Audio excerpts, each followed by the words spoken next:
You're listening to TurkishSoccer.com's Turkish Football Podcast. Hello, everyone. My name's Ahmet Turgut. Welcome to a brand new edition of Turkish Football Podcast. In this podcast, I have a very special guest. He is actually the sports writer. He has been sports writer in Turkey. Now he lives in England. His name is Mert Aydın. He worked for Lig TV, also NTV. Mert, welcome to Turkish Football Podcast. Thank you very much. Thank you very much. Ladies and gentlemen, you're listening to Turkish Football Podcast. We will recap match day 12 with Mert Aydın. Also talk about the upcoming matches for Turkish national team for this coming Saturday against Bulgaria, and also next Tuesday against Spain. Things that are looking good for Turkish national team. At the end, we'll talk about this biggest scandal it's going on in Turkey.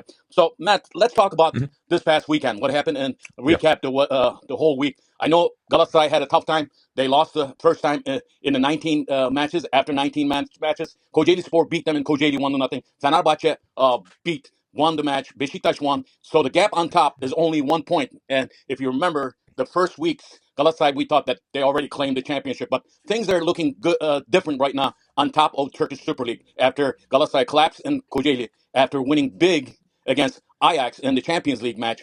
What did you see in that match? I think Kocaeli Spor had pretty much their numbers on the pitch. What do you think? Yeah, I think from when you look from the Kocaeli Spor side, from their management to players and I should say the fans, right? They were like when you rate them, it's 10/10. They were really ready for the game. Mm-hmm. The analysis was great. Selçuk İnan, an ex Galatasaray legend, yep. who was manager for Kocaeli Spor, I think did his homework very well. And from Kocaeli Spor side, as I say, and their legendary fans were great all through the game. Mm-hmm. And the players were all great. I mean, they had, interestingly, in their attacking department, they all have ex-Beşiktaş and Fenerbahçe players. Correct. And they played well.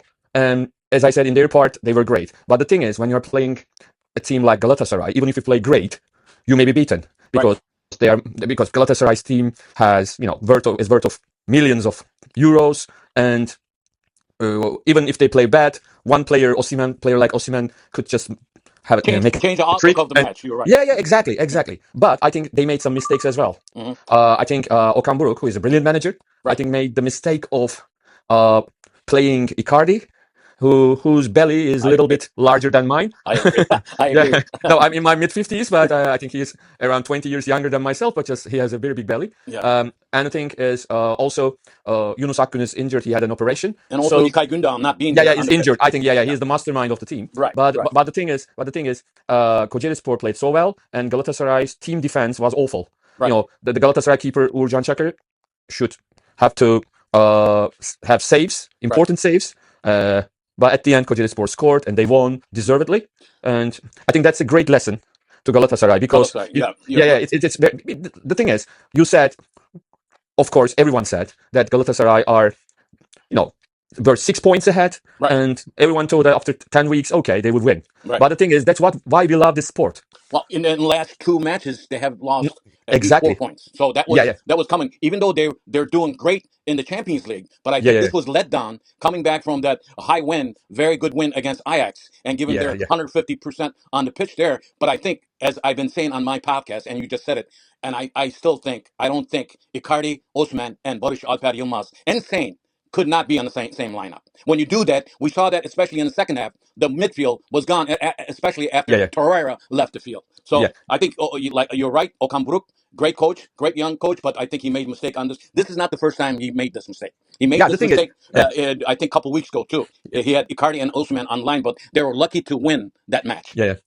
I think also, of course, it's not only because of Icardi, because against Trabzonspor, he was not in the first 11. So, but Galatasaray now they are trying to win in Europe, in Turkey, and also it's. I don't think physically they have a problem, but mentally it's very difficult. Yeah, it's very tough. Yeah.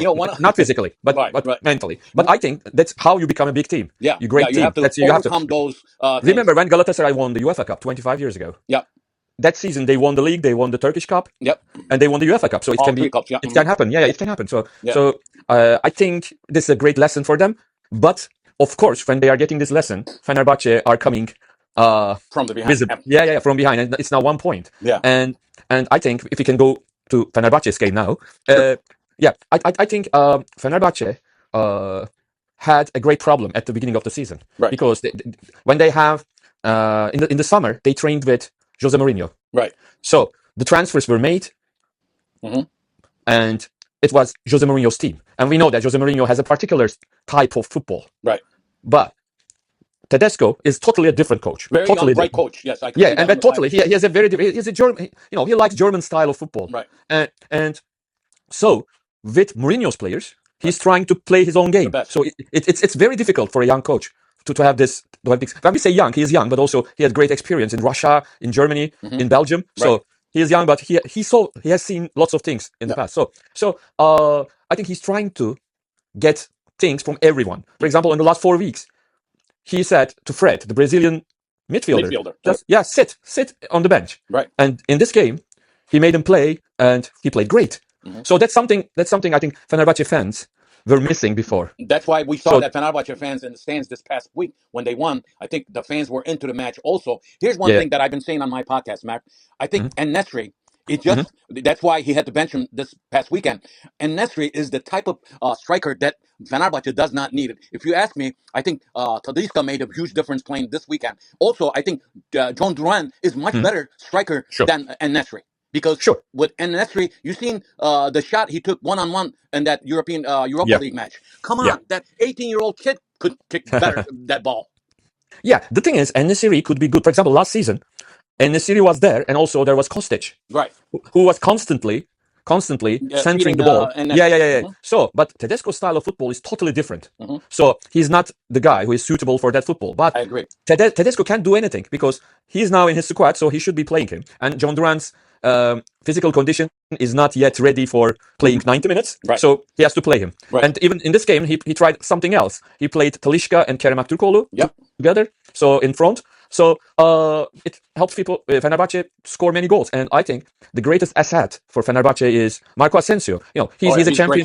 He's a 3-time Champions League winner. He scored in the Champions League final, so he knows what to do in difficult circumstances, and he's scoring constantly. Because before that, Fenerbahce really needed players apart from the center forwards to score. He's constantly scoring. That's very important. And also, he's a great playmaker, and Fenerbahce are playing well. Of course, Fenerbahce have still have problems because it's not Tedesco's team. And in the defense, in the wingback department, and also maybe in the central defense, I think they need to find someone other than Osterwolde to partner Skriniar.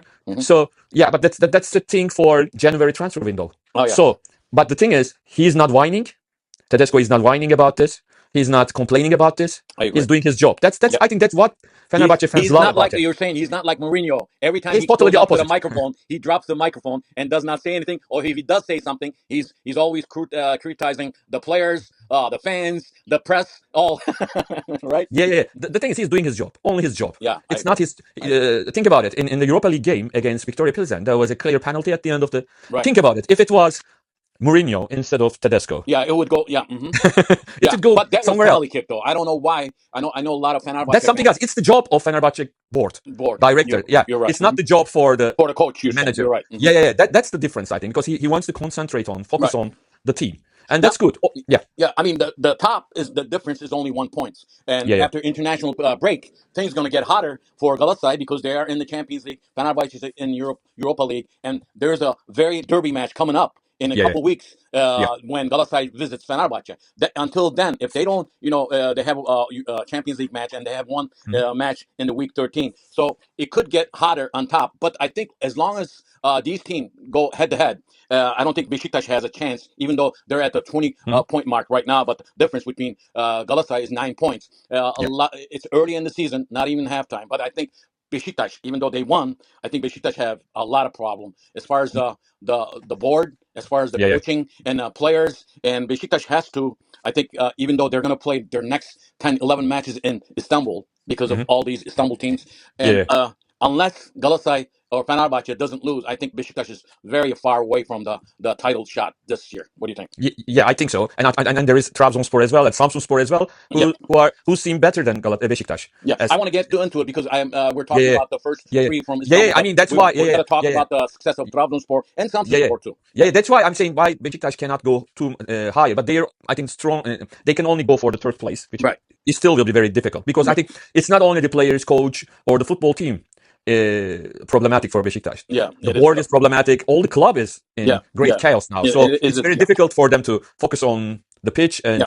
do something. And Right. also now there are rumors about Sergen Yalçın in rife with Rafa Silva. All Yeah, those things. Yeah. Just it's very difficult for them to. Yeah, having what he said before the match a couple weeks ago about Rafa Silva, and Uh-huh. remember when he was commentator on the TV station, he was Mhm. always talk negative about Yeah. the coaches that get red carded. That happened Yeah. to him, and I think this is not like coaching on the sideline. Coaching a professional team in Turkish Super League is not like commentating on TV program or Yeah. something. Sure. Sure. That he Sure. made a huge Sure. mistake on that. I think Beşiktaş will have problem, but I think Trabzonspor was doing really good. But at home they tied with Alanya.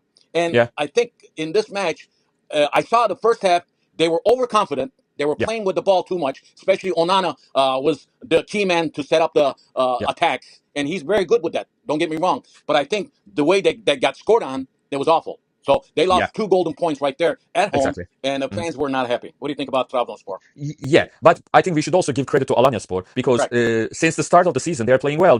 They also be problematic. They were problematic for Fenerbahce and Galatasaray as well. So Correct. the ex-Trabzon player Joao Pereira is their manager, and they are playing well. So first of all, we should give credit to Alanya. But yeah, because Trabzonspor, although I really like and admire Coach Tekke, Right. but still their squad is not that deep. Right. We cannot be, if one player is out of form or injured, they will always have problems. They want to play good football, that's good, but it's not enough for the title chase or anything like that. But for example, if they make their team stronger for next season, they have the ability. They have some players that really help them to be in the top. So I think for the Andre Onana, I think he now is in a team, in a city, in a club where everyone really admires him and gives him credit and gives him morale, everything like that. Because in Manchester United, he was I could every week in week out we see him conceding silly goals. Right. It's just it was tragic because we saw it was not himself actually. He was not focused in the goal. That's why. Yeah. The thing is, when we remember, because we remember him for playing Ajax, Right. he was a great keeper. Yeah. So and also a very good, like Fenerbahce's Ederson. He is very good with his feet. Yep. And also he's a very confident keeper. But with Manchester United, I think anyone playing in Manchester United, any player, not only Onana, it's very difficult for them to play. Yeah. Look, when Højlund went to Napoli, right, he starts playing much more better than correct when he was playing for Man United. So I Onana is a great asset. Yeah. From the Manchester United fans probably makes it tougher. But I see Onana much better condition. He's got that confidence in him now playing for Trabzonspor, but he's on loan. There's no way that Trabzonspor could afford him because as it is, Trabzonspor president said the money that his weekly salary is outrageous, and they're paying a lot of money for him too. That's we have to talk about that now.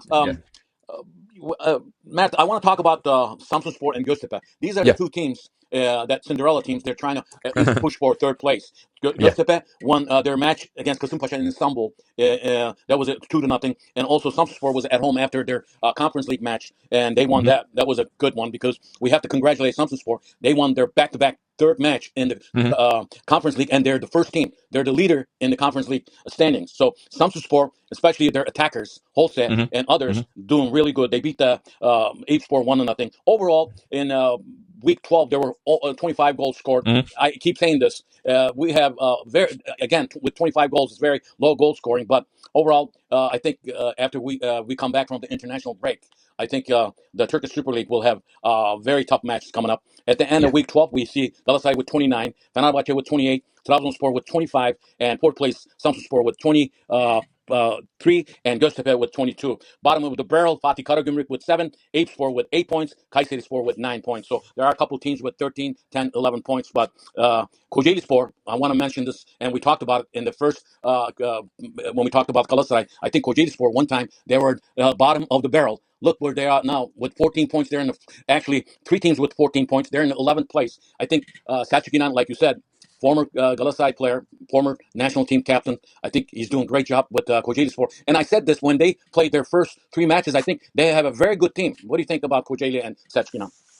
Well, yeah, they are trying to. The thing is, first, yeah, of course, Selçuk İnan is doing a great job. Players are doing a great job, but we should talk about the fans first because we really miss these kind of fans because there are now lots of stadiums in Turkey in Super League and in the first division. A lot of empty stadiums, and also they are big stadiums, new stadiums, 40,000, 30,000, and all empty, doing nothing. Also in the Super League we see teams like that, clubs like that. But with teams like Kocaelispor, maybe in the lower divisions, Eskişehir, Bursa, these type of fans really, they make the league more colorful, and Yep. they really make the difference. Think For- about it. If they act Yeah. not like this in the Galatasaray game, and they were just singing silly, if they were just singing silly songs Right. and doing not whistling, nothing, maybe they would lose points. Right. I mean, the fans. It was outstanding in that 90 minutes they played. Kocaelispor always had a good fans, but I think Yeah, being Galatasaray match, it made it. yeah, That's why we saw the full house in the stands. yeah, You're right. We have teams like Eyüpspor, other teams, Fatih Karagümrük, don't have any fan base. Başakşehir. yeah, And yeah. it is shameful. I always talk about this on my podcast. Any team does not Mhm. have a certain fan base should not be in the Turkish Super League. That's another topic for another podcast. But that is The thing my is, opinion. yeah, for example, in English Premier League, I see, for example, there are teams like Fulham, Brentford, which Right. are normally Right. small neighborhood teams, like Eyüp or Karagümrük. But when you go to their stadium, it's always full house. Sure. Yeah, the thing is, it's not only you are, for example, and Karagümrük and Eyüp are very old clubs. Right. If you really do something right, people will start coming. But when Do you have you 5,000 yeah, people a stadium and you can't fill that, there's a yeah, yeah, problem right there. of course, of course. But I think it's about organization. Maybe Organization. I will tell I you a story, but maybe you remember mhm. because in the 80s, early 80s in I Turkey, there was a team called Sarıyer, yeah. and Oh they yeah. don't have a big fan base, but they are trying to get good players, and also Oh some yeah. of their directors try just like, oh, we will give women free tickets Right. type of Right. things. They were trying to Yeah. attract people Yeah. to Even the stadium. Istanbulspor one time. Remember when they Yeah, had yeah, yeah, all Aykut and Rıdvan, yeah, all yeah. those stars played? Yeah, I remember that. Ladies and gentlemen, you're listening to Turkish Soccer Podcast, TurkishSoccer.com's Turkish Football Podcast. My name is Ahmet Bob Turgut. We have a very special guest. He is Turkish journalist, sports journalist from Turkey, but he lives in England now. He used to write for League TV, talk on the TV, also NTV. As you probably know, one NTV was one of the best sports channels one time in Turkey. Not now. I can't agree with that. But yeah, we have Mert Aydın. Mert Aydın, we've been talking about the recapping the match day 12. And now, well, there's very important two matches coming up for Turkish Hmm. national team. Starting this coming Saturday, Turkey will host Bulgaria in Bursa. Turkey with 9 points, Spain with 12 points, and our next game after that will be against Spain in Spain. So overall, I think 90% we're going through the playoffs, right, Matt? Yeah. And talk about Turkish football, Turkish national team, and also talk about those young bright stars playing in Europe, especially Arda Güler in Spain and Kenan Yıldız and others playing in Europe. Yeah, the thing is, as we will talk later, there is a big chaos in Turkish football. For it's not now new; it's Mhm, been for many years. But mhm. the thing is, I think one of the good things is we have those young players in Europe, and they make us hopeful for something we have we haven't recently got that is going to the World Cup. Right, And I think we have a very young, not young, but he's not old, right, coach, Vincenzo Montella. The thing right. is, Montella is not the best coach in the world. Mhm. Montella is not is not a tactical genius like Guardiola, Klopp, or even Mourinho. Right. The thing is, first of all players like him, Hmm. and he's really successful in making them play Right. good football, getting the results. Not every time, of course. Hmm. Not every time. Not like the Spain game, we lost 6-0. Hmm. But we won all the games we needed to win. Hmm. I think that's important. Hmm. Against Georgia, against Bulgaria, Hmm. we beat them convincingly. Hmm. And I think this gives us hope. I know it's still very difficult to go to the World Cup because for the playoffs, you should beat two teams. Right. And it's never easy. But this team really gives hope to the fans, to people. Because the thing is, when you say Real Madrid in any part of the world, in Madagascar, in USA, in Turkey, in Hmm. China, wherever, everyone will say it's the most important, most successful football club In in the the world. world. Hmm. And our 20-year-old 20. young star is the playmaker for that Right. team. Right. That's incredible. When we were young, we could never imagine a thing like that. Now, And the thing is, when he yeah, plays, one thing he plays as a playmaker in Real Madrid. Now, we see different position he plays yeah, with the Turkish national team. yeah, Would yeah, it yeah. be better if he does that with the Turkish national team? How could he get better on the Turkish national team? The thing is, in the Turkish team, the plan may be different because now there is also Hakan Çalhanoğlu. Right. Correct. Hakan Çalhanoğlu is not number 10 because for many years everyone thought, all the coaches thought he is number 10. No, he's not number He's 10. not number 10. Mhm. He's a deep playmaker. Right. So in the national team, sometimes Arda plays in on the left, on the Right. right. Hmm. Yeah, sometimes free. Hmm. And in the last games he started playing free. Right. So just behind the striker. So Real Madrid is different. Turkey is different. Right. So maybe in 2-3 years time he will have the same position in the Turkish team as well. But the thing is, I think now it's better to have him Yeah. as the free guy on the field. For Yeah. me, it's okay now. His Yeah. position is. But another thing is maybe we have the thing is Kenan Yıldız as well. Yeah. So he's a great player. So now lots of teams want him. The best teams in the world try to get him from Juventus. Also, he's playing for Juventus, so still he's in one of Europe's best teams. Right. So he would be going to maybe Real Madrid himself as well. So who knows what happens? But just the thing is, everyone loves those youngsters. Not only them, we have also good Yeah, players there. John. Yeah, you have very, and I think Hakan Çalhanoğlu being a Yeah, captain, also the oldest player on the team, he does yeah, the chemistry in the Turkish national team is great right now. I think yeah, what's going to happen, we shouldn't have any problem against Bulgaria on Saturday yeah, in Bursa, but I think yeah. playing against Spain in Spain on Tuesday, I hope they don't play like they played in the first match, and they should prove Spain that they belong to Yeah, the exactly. World Cup as a team. So I think that's the most important thing. I know pretty much Bulgaria, we shouldn't have any problem and collect that 3 points. It'll be 12 points, and going into a Spain with 12 points, I think that locks the playoff for good. And like you said, we're going to play 2 matches, but you don't know who's your opponents because it's a do or die match. You lose, Yeah, you're out. yeah, That's one of those yeah. things. That's why hard. And since 2002, we have not been in the World Cup. Let's The hope. thing is, we should say this. The thing is, we have been twice to the World Cup, and only our fathers remember the first one. I don't And the remember thing that. is, yeah, even if and the thing is, they remember, but they couldn't watch it. There was no TV. Right? So only in 2002 we have all watched all those games in Japan and South Korea. We finished third, but after that nothing happened. Think about it. A 25-year-old Turkish young football fan have never seen Turkey in a Oh, World Cup. forget about that, Matt. These players on the team, most of the young players, did Yeah, not watch the 2002 World Cup team. That- exactly. Yeah, they were born after that. right, right. I mean, it's just like, what was the first time we went to? 1954, right? 54. Yeah, Yeah, yeah, I was only 3 years old.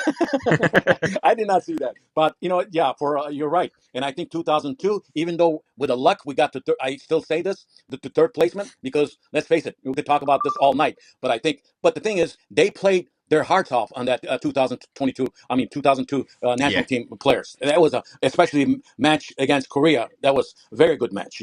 So yeah. I think something to remember, like you said, a lot of these players on the national team does not, Mhm. they were not even born back in Mhm. 2002.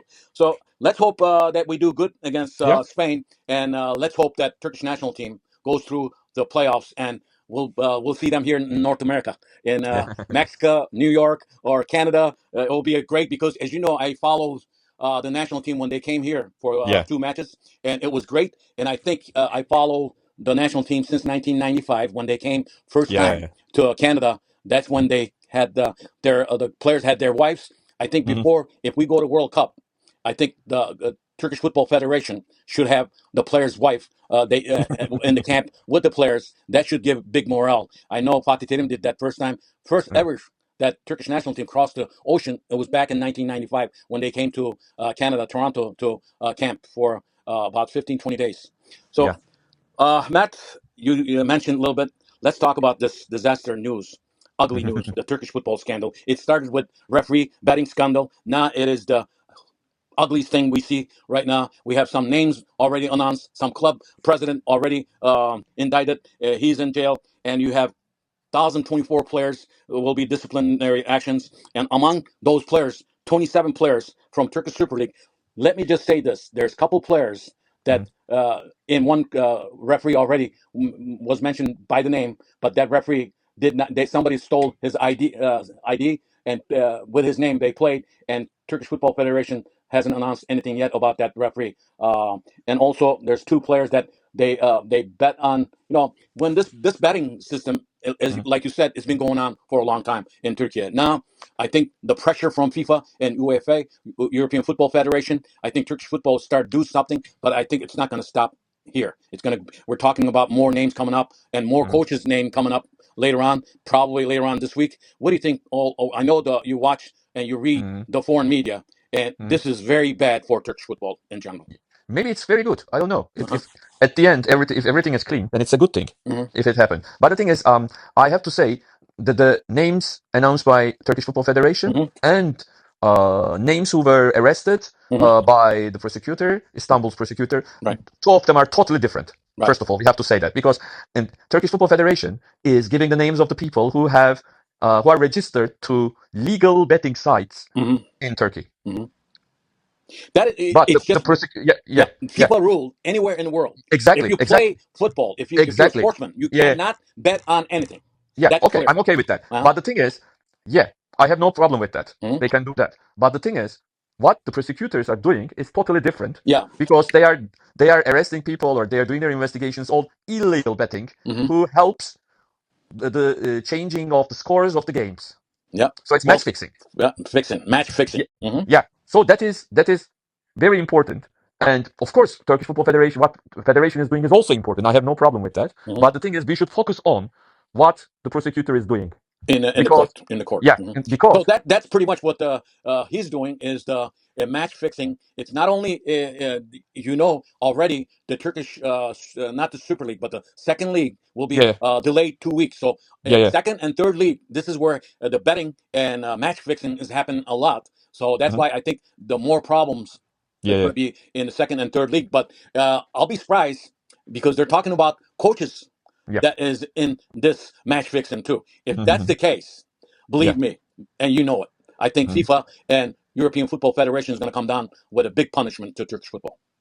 Yeah. We will see. We will see. Maybe not punishment. If we really do the right business, right job, Hmm. if everyone behaves correctly, then they will not give any punishment, because we are going to You're trying, you're showing give the them that punishment. you're clearing, Yeah, yeah, you're yeah. We are cleaning doing. the We are house, banning those players. We are banning those coaches, right? the board man, the directors, etc. But Mm. the thing is, for example, Abe Sports president is Yeah, in jail now, right. so I cannot say he's guilty or not, because No, we it's. can't. But But the he's thing been is, we should say that, if someone who is listening to us don't know about anything about Ape Sport last season was already, I mean, just not already, was about to be in the European European clubs. competition. They Yeah, just missed it. right. They just missed that competition. Yeah. We are talking about a club like that. So it's very, very important and serious, Hmm. serious allegations. Correct, correct, correct.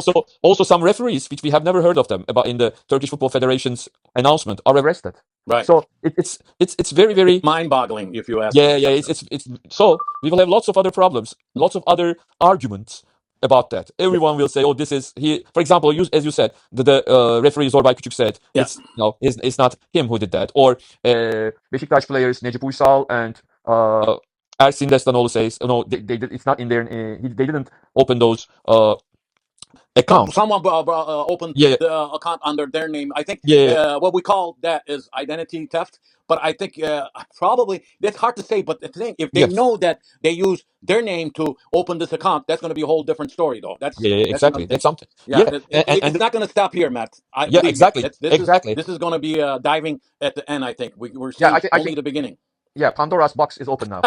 You're right. Ladies and gentlemen, you're listening to TurkishSoccer.com's Turkish Football Podcast, and we have a very special guest on the line with me from England. He is the Turkish sports writer, journalist, Mert Aydın. Mert, I want to thank you for coming out to TurkishSoccer.com's Turkish Football I thank you. Podcast. I Thank you. appreciate it. We'll do this some other time, too. What's your last Thank you. words on this podcast? Uh, I hope Turkish football will be much better and much cleaner in the near future. I hope so too. But I think all the negative things that we're talking about between all these things, and then we have the Turkish Super League going on the right back when Turkish national team is going to play two important matches. I don't know how this is going to affect because a couple players are already off the Turkish national team camp. I don't want to mention their name because if I mention one name from one team, and we're going to get hell here. I know that, so I'm going to stay off of that. But I think the morale wise, I think Yeah, this is not good for Turkish football and Turkish national team. Well, again, thanks, Matt. welcome. And ladies and gentlemen, listen to my podcast wherever you listen to your podcast. Visit me at X at Turkish Soccer. Also on Facebook, Turkish Football, Turkish Soccer. Also on Instagram, Turkish Soccer. We'll talk to you after the Turkish national team matches, and we'll come back, preview the week 13 for you. Again, my name is Ahmet Bob Turgut. This is Turkish Football Podcast, saying so long from New York. Bye bye.